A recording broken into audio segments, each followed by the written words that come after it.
ഒരു പ്രത്യേക സാഹചര്യത്തിൽ നമുക്ക് ഇന്ന് വ്ളോഗ് എടുക്കേണ്ടി വന്നു. ഞങ്ങളുടെ നാട്ടിൽ വെള്ളം കയറി. ഞങ്ങളെല്ലാവരും ജനിച്ച ഹോസ്പിറ്റലിൽ, ആ ഹോസ്പിറ്റലിന്റെ ഉള്ളിൽ വരെ വെള്ളം കയറി. ഡോക്ടറാണ് കൊണ്ടുപോയിക്കൊണ്ടിരിക്കുന്നത്. വളരെ ഭയാനകമായ ഒരു അവസ്ഥയിൽ കൂടെയാണ് നമ്മൾ പോകുന്നത്.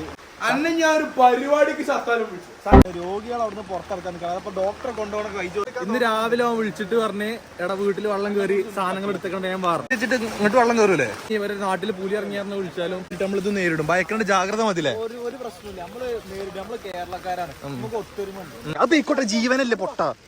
വീഡിയോ കട്ട് ചെയ്ത് കല്ലെടുത്ത് തരാം. വീട്ടിൽ വെള്ളം കയറിഞ്ഞ് ഡ്രസ്സൊക്കെ എങ്ങനെ ഉണങ്ങിയാണ്. എന്തിന്റെ കൈയാട്ടണം പാലക്കാട്ട് പോനാ. രാത്രി കിടന്ന് രാവിലെ ആയപ്പോ മൊത്തം വെള്ളം പൊങ്ങി. നിങ്ങളാരും വെള്ളത്തിലൊന്നും ഇറങ്ങരുത്.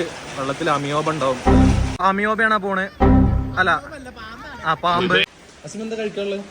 ഇഡ്ലി, ദോശ, ചമ്മന്തി, സാമ്പാർ, ചിക്കൻ, മട്ടൻ. അല്ല, നമ്മുടെ കൂട്ടത്തിൽ രണ്ടാൾ വേറുണ്ടായല്ലോ, ഷിബിലും യാസറും.